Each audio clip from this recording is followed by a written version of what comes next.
everyone, and welcome to this CIG television interview this morning with the Minister for Youth, Sports, Culture and Heritage, the Honorable Bernie Bush, as well as his Chief Officer, Teresa Echenique, and his Deputy Chief Officer, Joan West-Dacres. We're here to talk about a very important piece of information this morning here in the Cayman Islands. We're going to be talking about National Heroes Day for next year. Welcome to all of you. Thanks for being here with us. So we want to talk about the nomination process, the importance of National Heroes Day to the Caymanian public, and just to give everyone out there some background and a reminder of exactly what it is. So Chief Officer Teresa, I'd like to start with you. Can you explain to the listening and viewing public exactly what National Heroes Day represents?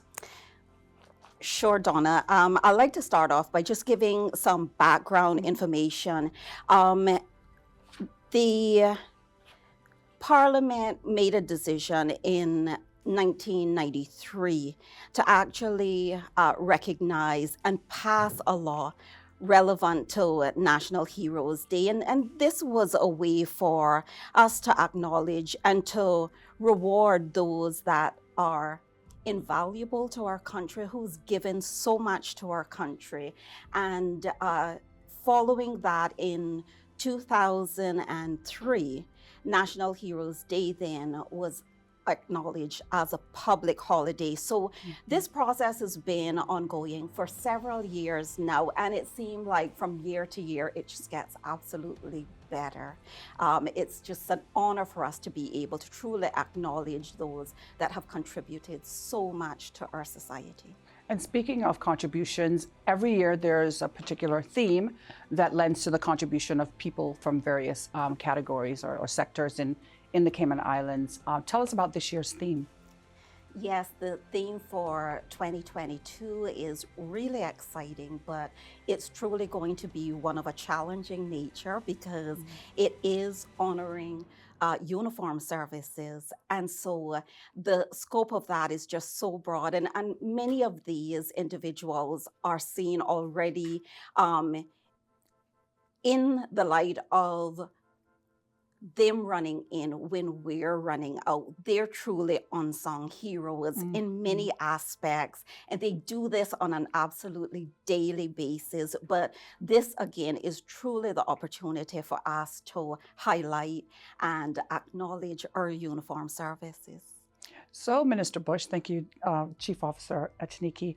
Tell us about the uniform services or the groups that will be honored this year as heroes, and why it was limited, why nominations are limited to these particular agencies. We're dealing with the fire service, prison, police, you also have immigration and customs. So those are some of the branches, and then now we have to look at things. There are sectors in this thing that talk about the newer upcoming things. You have the regiment that's coming through, you have the cadet corps, but there's a lot of things like pilots that was put forward. We've already had aviation year, so we were able to, because when you go to uniforms, nurses wear uniforms, but nurses have already been honored as well. So it's, you have to look at the categories and try to whittle it down, or we'd probably be there twice as long as we were the last time. They're part under the, right now they're under the RCIP. Okay. So when it comes to nominating people, what would you like to say to persons out there who would want to do that? So it's open to anyone to nominate. You don't have to be someone who's forward-facing. You could be a family member, a friend, someone you've recognized. You may have been involved with an incident yourself, and you haven't had the opportunity to acknowledge or recognize the individual who may have played a critical role in your rescue, in something that was significant in your life. So any member of the public is invited to nominate an individual based on the criteria. Minister Bush has acknowledged the services that we are recognizing and acknowledging this year, because it is tied to more public safety and security and serving the community. They do have to be local. It is service here in the Cayman Islands for the Cayman Islands. So recognizing that even if you were a police officer in another jurisdiction, it's not relevant to being a police officer here in Grand Cayman or Sister Islands.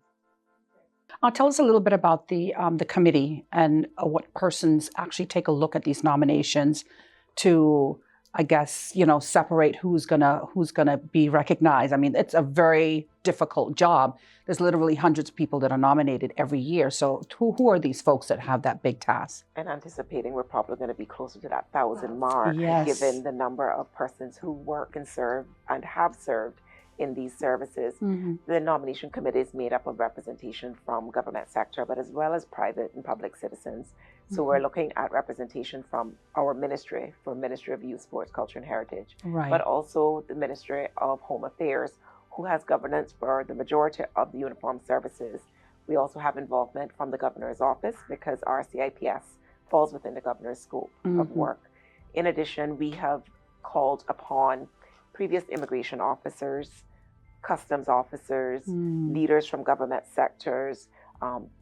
We've tried to keep it where when we get the nominations, these are people who have informed knowledge of the service, have informed knowledge of the community in which we work, may know many of the people coming through and can give better voice to the nomination process, might be able to fill gaps along the way. So it is quite broad. The nomination committee is quite big, probably looking at 15 to 20 individuals. And we also have representation from Cabinet Office Protocol, because they do, at the end of the day, formulate and activate sort of the whole ceremony that happens in recognition of our uniformed services. Okay. So what are some of the categories, or the categories? Because you can be nominated in a number of areas. What are some of those areas? I mean, we're keeping some of the same categories that we had before. So early pioneers, for example. Right. And because we're looking at services from decades ago, that's going to start with those who've been serving prior to 1971. So it is those who have been out the gate and helped when we were opening offices and doors to be prison officers, to be police officers. In addition, we have emerging pioneers. So there may be institutions where there are newer entities coming on board. People haven't been serving as long.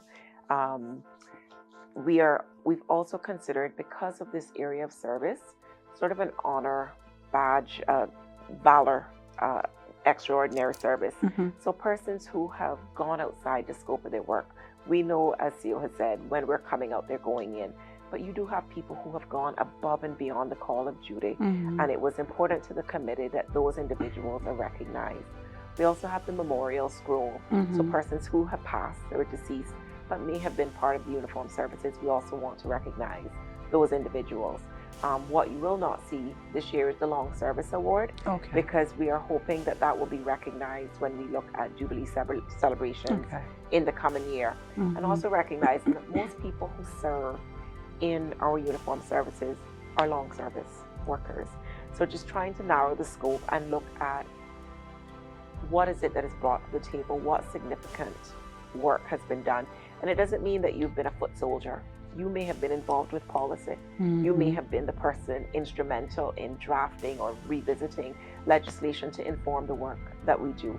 So it is the themes and the scope stay along the lines in terms of your emerging pioneers, early pioneers, the memorial scroll, and then we've added, obviously, recognizing those who've gone above and beyond, sort of a bravery approach. But we've kept sort of the same thematic area otherwise.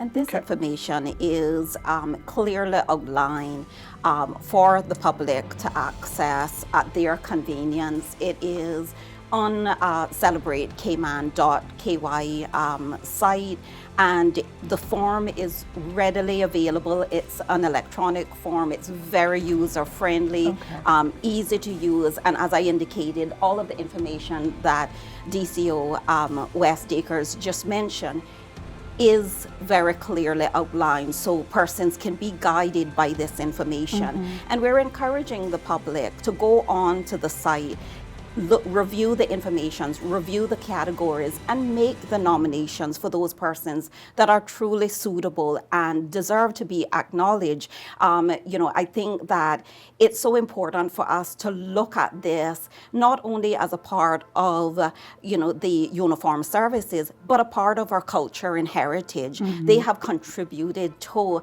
the foundation of the Cayman Islands in so many ways from year to year, and it continues to grow and it continues to develop. So this is a perfect opportunity for the people that have contributed so much to our beautiful Cayman Islands to be rewarded, to be acknowledged. So we're encouraging the public to definitely submit the nominations by that deadline. It's important that that deadline is acknowledged, because we will not be able to consider the nominations after that deadline period. The deadline is the 16th of October, 2021. Okay. Now, are there other options other than doing it by online? There may be some folks who are not comfortable with using the online system. How can they too be a part of nominating persons? Forms are going to be made available here at the main government building, down at the reception area, and they will also be distributed through district admin in Cayman Brac. Obviously recognizing that there are individuals who may not have an online platform or aren't comfortable using it. And this is a perfect opportunity for us as families to have some of this dialogue right in our homes, to share these stories that we might have lost or forgotten about temporarily. Share it with our children. I'm encouraging the school system as well. Have dialogue in your class about National Heroes Day and what uniformed services mean to us. So this is a perfect opportunity for everyone to be involved with this process. And I just quickly wanted to go back to the comment that the DCO mentioned in terms of the paper nomination forms. Because of safety reasons, we can't forget that we're still battling with COVID. And so for safety reasons, we're encouraging the public as much as possible to utilize the online services so that it can come directly to us without us having to handle paper. So it's safety across the board that we're trying to take into consideration, but we also recognize that it might be those few that might need a paper application. So we will do the best that we can to accommodate them. But as much as possible, please utilize the online option through celebratecayman.ky.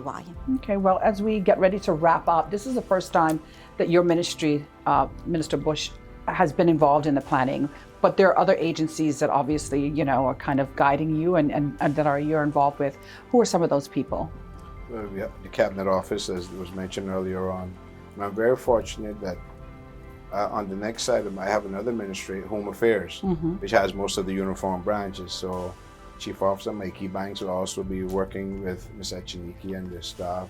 Then you also have the Governor's Office. And I think the people who were selected to sit on the committee has such a broad scope. Right. Some people were able to double up not only as an expert in their department for over a 30-year period, and they're in that age bracket where they can remember things back where we're too young to remember. But it also they represent the district. So it's any people, former senior chief officer or deputy governors, all those type of people who people think they've still got a lot in their head and still got a lot of memories. They signed off on a lot of papers in their time. So I think the committee that they've put together is a pretty well-rounded committee. All right, Minister Bush, Chief Officer Echenique, and Deputy Chief Officer West-Dacres, thank you so much for being here with us this morning to tell us more about what's happening for National Heroes Day in 2022. And of course, we thank you, the viewing public, for joining us as always.